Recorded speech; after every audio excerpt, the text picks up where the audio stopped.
Hello everyone, हम continue करेंगे हमारा पार्शियल फ्रैक्शन के PYQs 2017 टू 2022 तक। तो ये देखो क्वेश्चन नंबर 6 है, x square minus x plus 3 upon x minus 2 x square plus 1। तो ये जो क्वेश्चन है ये इररेड्यूसिबल क्वाड्रेटिक फैक्टर का क्वेश्चन है।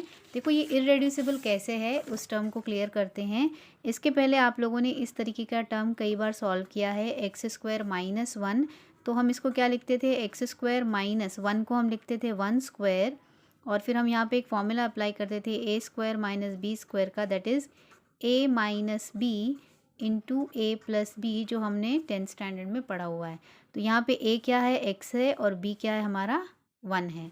तो यहाँ से ये क्या आ जाएगा, ए माइनस बी। तो देखो ये ए स्क्वायर एक्स स्क्वायर है, बी स्क्वायर 1 स्क्वायर है, तो इसको हम लिखते थे एक्स माइनस 1 और एक्स प्लस 1, ये फॉर्मूला अप्लाई करके।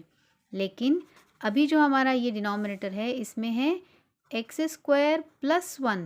देखो एक्स स्क्वायर प्लस 1, अगर मैं 1 को 1 का स्क्वायर भी अगर लिखती हूँ, पर एक्स स्क्वायर प्लस 1 स्क्वायर इस तरीके का, मतलब ए स्क्वायर प्लस बी स्क्वायर के लिए हमारे पास ऐसा कोई फॉर्मूला नहीं है जिसको कि हम इसे सिंपल फ्रैक्शंस में, सिंपल फैक्टर्स में ब्रेक कर सकें। तो इसीलिए इसको हम बोला जाता है इररेड्यूसिबल फैक्टर, क्योंकि ये इस फॉर्मूला तो इसमें अप्लाई हो नहीं सकता। क्यों? क्योंकि ये प्लस के लिए डिफाइंड नहीं है, यहाँ पे माइनस के लिए फॉर्मूला है। तो इसलिए इसको हम बोलते हैं इररेड्यूसिबल, ये आगे रिड्यूस नहीं हो सकता। क्वाड्रेटिक क्यों? क्योंकि इसमें एक्स की जो पावर है वो 2 है ना। तो इसलिए इसको बोलते हैं इररेड्यूसिबल क्वाड्रेटिक फैक्टर। तो जब कभी भी आपका डिनोमिनेटर ऐसा हो जो कि इररेड्यूसिबल क्वाड्रेटिक फॉर्म है, तो देखो ये तो एक डिस्टिंक्ट फैक्टर है, तो इसको हम एज इट इज़ लिख लेंगे ए अपॉन एक्स माइनस 2 प्लस जो हमारा क्वाड्रेटिक इररेड्यूसिबल फैक्टर है उसको लिखते हैं बी एक्स प्लस सी। देखो बी अपॉन नहीं लिखना है, इसको लिखना है बी एक्स प्लस सी। और बी एक्स प्लस सी किसके साथ लिखना है, एक्स स्क्वायर प्लस 1, मतलब जो क्वाड्रेटिक फैक्टर है उसको ही लिखना है, उसके साथ ही लिखना है हमारा बी एक्स प्लस सी। तो ये हो गया हमारा इक्वेशन नंबर 1। इसके बाद का प्रोसीजर ऑलमोस्ट वैसा ही रहेगा जैसे हमने बाकी के क्वेश्चन सॉल्व किए थे। X minus 2 x square plus 1, LCM ले लेंगे इसका। देखो एलसीएम क्या आएगा, x minus 2 and x square plus 1। तो देखो ये एलसीएम में ए के साथ एक्स माइनस 2 है, तो ये छोड़ के क्या आएगा, एक्स स्क्वायर प्लस 1। तो ये हो गया x square plus 1 plus b x plus c into क्या आ जाएगा, एक्स माइनस 2। तो नेक्स्ट स्टेप में देखो ये और ये दोनों कैंसिल हो गए, तो क्या रहेगा, बचा हुआ जो टर्म्स हैं उसे हम लिख लेंगे a into x square plus 1 b x plus c into x minus 1, इसको मार्क करेंगे इक्वेशन नंबर 2। अब हम क्या करते थे, जो भी हमारे फैक्टर्स है उसे हम एक एक करके ज़ीरो करेंगे। अब यहाँ पे हमारा पहला ये वाला फैक्टर लेते हैं, x minus 1 is equal to 0। This implies x equal to 1। ये वैल्यू कहाँ पे हम अप्लाई करते हैं, इक्वेशन नंबर 2 में। तो यहाँ से देखो क्या आएगा, x इक्वल टू 1 है तो ये हो जाएगा 1 square minus 1 plus 3 is equal to a into 1 square plus 1 plus B into 1 plus c. देखो यहाँ पे x माइनस 1 को तो हमने 0 लिया था, तो ये टोटल 0 से मल्टीप्लाई होगा तो ये पूरा 0 हो जाएगा, क्योंकि 0 से मल्टीप्लाई करेंगे ना। देखो यहाँ पे तो ये हो जाएगा 1 माइनस 1 प्लस 3, 1 स्क्वायर तो 1 होता है, तो 1 प्लस 1 हो गया 2a, और ये 0 से मल्टीप्लाई होने की वजह से पूरा टर्म 0 हो गया। 1 माइनस 1 भी 0 हो जाएगा, तो 3 इज इक्वल टू 2a। तो a की वैल्यू आती है 3 अपॉन 2। तो ये मुझे मिल गया a का वैल्यू। अब यहाँ पे देखो हमारे पास और कोई दूसरे फैक्टर्स नहीं हैं। आपको लग रहा होगा ये एक्स स्क्वायर प्लस 1 तो एक फैक्टर है, लेकिन ये क्वाड्रेटिक है, तो एक्स स्क्वायर प्लस 1 होने की वजह से जैसे ही आप एक्स स्क्वायर प्लस 1 को 0 करोगे तो आपको क्या मिलेगा, X square is equal to minus 1। तो X equal to root over minus 1। तो अभी तक आप लोगों ने जो भी मैथ्स पढ़ा है उस मैथ्स का यूज़ करके आप नेगेटिव नंबर का स्क्वायर रूट नहीं फाइंड कर सकते। इस वजह से हम इस टर्म को इक्वेट करके ज़ीरो हम नहीं करेंगे जैसे हम बाकी के क्वेश्चंस में करते थे, है ना। इस क्वेश्चन के जो डिस्टिंक्ट फैक्टर वगैरह में हम सारे फैक्टर्स को एक एक करके ज़ीरो करते थे, वो इस केस में पॉसिबल नहीं है। तो फिर हम बाकी की वैल्यूज़ कैसे निकालेंगे, बी और सी की वैल्यू।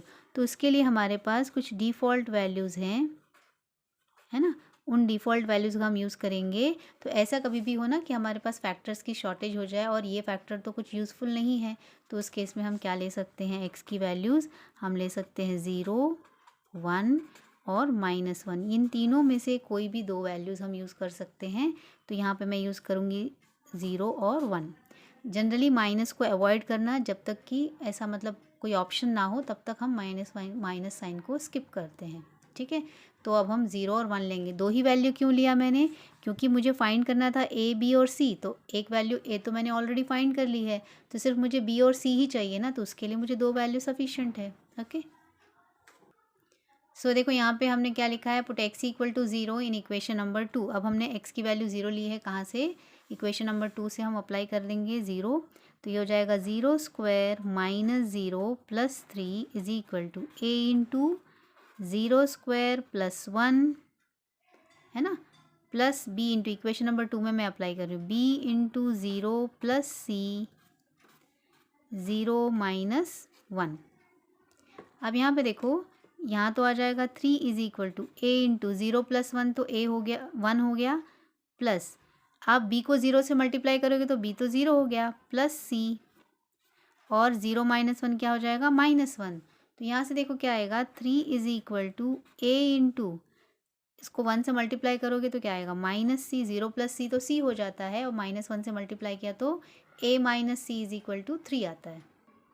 सो यहाँ पे देखो a minus c equal to 3 आया, और a की वैल्यू जस्ट अभी हमने फाइंड की थी, देखो यहाँ से 3/2। तो मैं a की वैल्यू यहाँ पे अप्लाई कर देती हूँ, a 3/2 minus c is equal to 3। तो यहाँ से c इज इक्वल टू क्या आ जाएगा, ये आ जाएगा, इस c को अगर मैं इधर लेके जाती हूँ तो 3/2 माइनस 3। तो यहाँ से देखो 2 आएगा एलसीएम, ये हो गया, डिनोमिनेटर में कुछ नहीं है तो आप 1 कंसिडर कर लो, तो 3 माइनस 6 माइनस 3/2। तो c कितना आ गया, -3/2। ठीक है, अब देखो हमने c का वैल्यू निकाल लिया। अब सेम वे में हम एक और वैल्यू हमारी b है, वो फाइंड करने के लिए x की वैल्यू 1 अप्लाई करेंगे इन इक्वेशन नंबर 2। तो इक्वेशन नंबर 2 क्या है, देखो ये है हमारा इक्वेशन नंबर 2, ये है ना इक्वेशन नंबर 2। तो इस इक्वेशन में हम क्या करेंगे, x की वैल्यू 1 अप्लाई करेंगे। तो यहाँ से देखो क्या आता है, 1 स्क्वायर माइनस 1 प्लस 3। एक मिनट, 1 ऑलरेडी हमारे सॉल्यूशन में आ चुका है, एक सेकेंड रुको। देखो 1 ऑलरेडी यहाँ पे हमने लिया हुआ है ना, x माइनस 1 0 लिया था, तो x इक्वल टू 1 ऑलरेडी हमने यूज़ कर लिया है सॉल्यूशन में, इसलिए हम 1 नहीं ले सकते। तो जैसे मैंने आपको दिखाया था, हमारे पास 3 डिफ़ॉल्ट वैल्यूज़ होती है, तो 0 हमने यूज़ किया, अभी 1 ऑलरेडी सॉल्यूशन में आ चुका है, तो अब हमारे पास ऑप्शन नहीं है, आपको -1 लेना ही पड़ेगा। जैसे मैंने आपको बोला था, -1 तब तक नहीं लेना है जब तक कि हमारे पास कोई दूसरा ऑप्शन बचा ना हो। अब हमारे पास वही सिचुएशन आ गई है, 1 ऑलरेडी हमने सॉल्यूशन में आ गया है, 0 हमने ले लिया, तो अब हमारे पास एक ही ऑप्शन बचता है, -1। तो हम यहाँ पे क्या करेंगे, -1 अप्लाई करेंगे। तो ये होएगा -1, और ये माइनस माइनस हो जाएगा, -1 का स्क्वायर,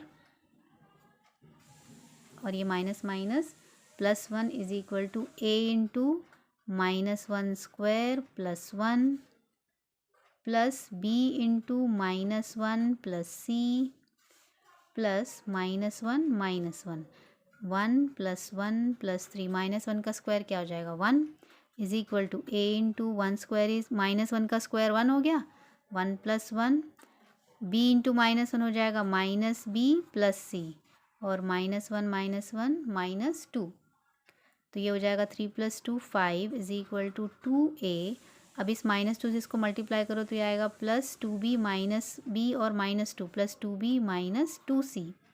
5 इज इक्वल टू, देखो a की वैल्यू अभी हमने फाइंड की थी कितना, 3/2 प्लस 2b, c अभी हमने फाइंड किया था, देखो -3/2। तो यहाँ से देखो ये वाला 2 कैंसिल हो गया, ये 2 भी कैंसिल हो गया। 5 इज इक्वल टू 3 + 2b, ये -3 और ये माइनस, ये हो जाएगा प्लस 6 + 2b आता है, ये 5 है। तो पहले हम इस b फाइंड करने से पहले इस 6 को हमें यहाँ से रिमूव करना है, तो 6 इधर आ गया, तो 5 - 6 हो गया 2b, -1 is equal to 2b, therefore b is equal to क्या आ जाएगा, -1/2। देखो हमने a, b और c की वैल्यूज़ फाइंड कर ली। अब ये तीनों वैल्यूज़ हम कहाँ पे अप्लाई करेंगे, इक्वेशन 1 में। तो इक्वेशन 1 क्या था हमारा?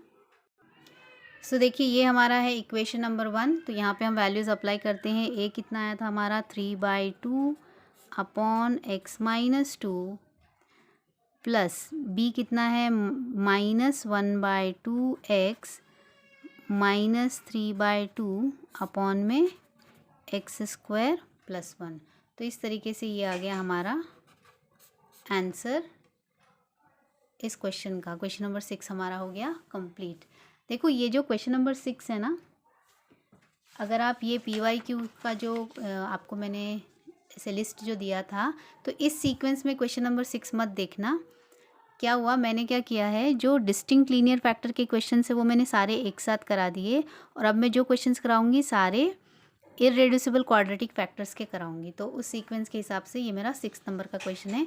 बाकी ये 6 नंबर का क्वेश्चन है, ऐसा मत सोचो। ओके, चलो आई होप आप लोगों के सारे सोल्यूशन अच्छे से क्लियर हुए रहेंगे। समझ में आया तो ज़रूर मुझे बताइएगा, लाइक ज़रूर करना। Thank you and bye bye.